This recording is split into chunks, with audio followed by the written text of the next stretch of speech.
ओम शांति and good morning. आज 27 अप्रैल 2026। आज हमारे बागवान शिव बाबा जो रूहानी फूलों का बगीचा बनाते हैं, रूहानी फूलों का जो बगीचा बनाते हैं, अर्थात अपनी आत्मा बच्चों को पूजन व गायन योग्य बनाते हैं, उन्होंने जो हम बच्चों को सम्मान दिया वो है मैं पूजन व गायन योग्य आत्मा हूं। मैं पूजन व गायन योग्य आत्मा हूं। तो पूजन व गायन योग्य आत्मा बाबा किसको कहते हैं? स्वयं भगवान शिव अपने बच्चों को पूजन व गायन योग्य आत्मा बनाते हैं, अर्थात नर से नारायण बनाते हैं। तो गायन और पूजन योग्य आत्माएं, सतयुगी आत्माएं, अल्लाह के बगीचे के रूहानी गुलाब, अल्लाह के बगीचे के रूहानी फूल कौन से होते हैं? वो जो अपनी शक्तियों को ज्ञान योग धारण कर बाबा से बहुत ही बाबा की श्रीमत को फॉलो कर बाबा की याद में रहते हैं और शक्तियों को प्राप्त करते हैं। तो बच्चों को जो ईश्वरीय शक्तियां मिलती हैं, तो वो शक्तियां जब बच्चे कर्तव्य के रूप में यूज करते हैं, उनका प्रयोग करते हैं, ड्यूटी के रूप में, कर्तव्य के रूप में प्रयोग करते हैं, ये जानते हुए कि मैं तो एक इंस्ट्रूमेंट हूं, कराने वाला करण करावनहार तो शिव बाबा है, मैं तो एक इंस्ट्रूमेंट हूं, मैं तो एक ट्रस्टी हूं, करवा वो रहा है, शक्तियां उसकी हैं, तो हमें कुछ सिद्धियां प्राप्त हो जाती हैं। सिद्धि हमें क्या प्राप्त होती है? इंस्ट्रूमेंट को प्राप्त होती है, ट्रस्टी को प्राप्त होती है। तो जितना हम गहराई से याद करते हैं शिव बाबा को, उतना ही हमें ईश्वरीय शक्तियां मिलती हैं। और बाबा कहते हैं इन शक्तियों को श्रीमत के आधार पर अपनी ड्यूटी समझकर यूज करो, और ड्यूटी समझकर यूज करो, अर्थात करण करावनहार शिव बाबा है, हम बच्चे तो इंस्ट्रूमेंट हैं। तो इस प्रकार जब हमारे संकल्प हो जाते हैं कि करवा तो वो रहा है, हम तो ओनली एक जरिया बने हैं, तो हमारा जो हंकार है वो समाप्त हो जाता है, हम निरहंकारी बन जाते हैं।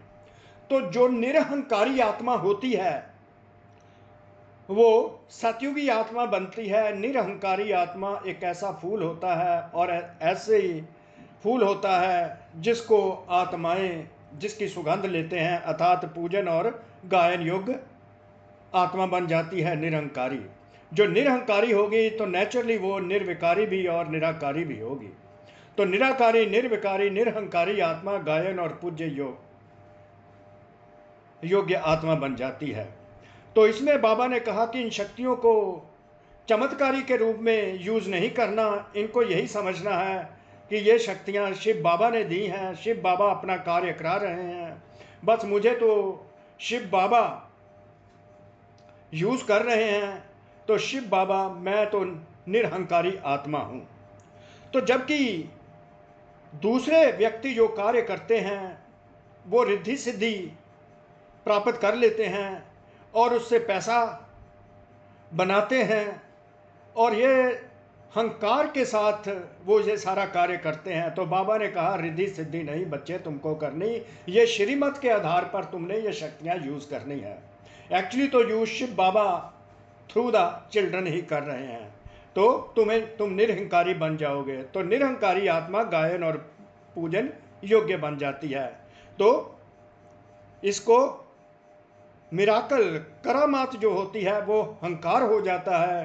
तो ड्यूटी जो होती है सेवा होती है, तो सेवा भाव से ये कार्य करना है। तो तुम्हारे जो संकल्प हैं वो सिद्ध होते जाएंगे। संकल्प से ही सिद्धि प्राप्त होती है। जो जो मैंने तुमको श्रेष्ठ संकल्प दे दिए इन शक्तियों के, उससे तुम सिद्धि कर सकते हो। किसी भी व्यक्ति से प्रेरणा देकर कोई भी कार्य कर सकते हो, क्योंकि संकल्प से सिद्धि प्राप्त हो जाती है।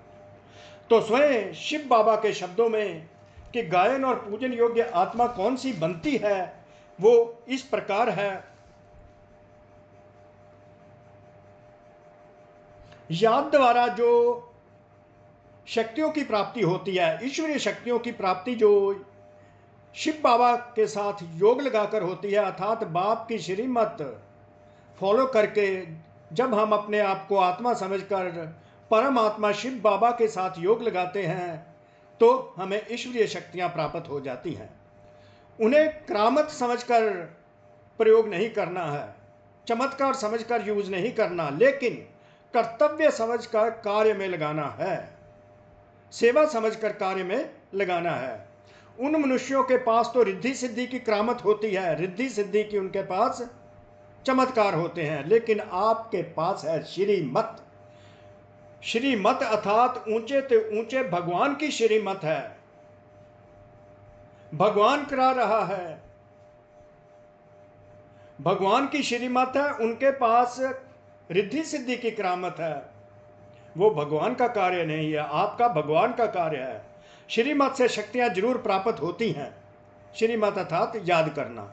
इसलिए संकल्प से कर्तव्य सिद्ध होते हैं, इसलिए थॉट्स मैनिफेस्ट होते हैं और किसी भी कार्य को आप सिद्ध कर सकते हैं, परंतु सेवा समझकर, यह समझकर कि शिव बाबा करण करावनहार शिव बाबा ही है, तो फिर किसी प्रकार का अहंकार नहीं आएगा। संकल्प से किसको कार्य की प्रेरणा दे सकते हो, यह भी शक्ति है। श्रीमत में जब अपनी मनमत मिक्स ना हो तो पूजन योग्य बनेंगे, अर्थात अहंकार ना हो कि यह शक्ति मेरी है। शिव बाबा को नहीं बोलना, श्रीमत है, श्रीमत है, श्री श्री शिव बाबा की श्रीमत है, उनमें अपनी मनमत मिक्स नहीं करनी है। मनमत मिक्स हो जाएगी तो कार्य सिद्ध नहीं होगा।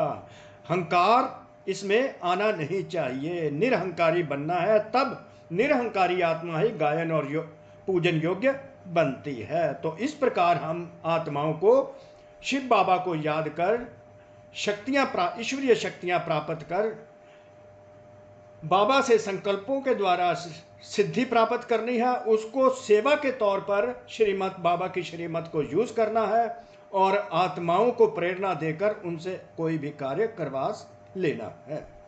परंतु कौशन है, ध्यान देने वाली बात है, अपनी मनमत उसके बीच मिक्स नहीं करनी, तब गायन और पूजन योग्य बनेंगे, एक निरहंकारी आत्मा बन जाएंगे। तो कोटि कोटि शुक्रिया शिव बाबा का। मैं गायन और पूजन योग्य आत्मा हूँ, मैं गायन और पूजन योग्य आत्मा हूँ, मैं गायन और पूजन योग्य आत्मा हूँ, मैं गायन और पूजन योग्य आत्मा हूँ। ओम शांति, ओम शांति, ओम शांति।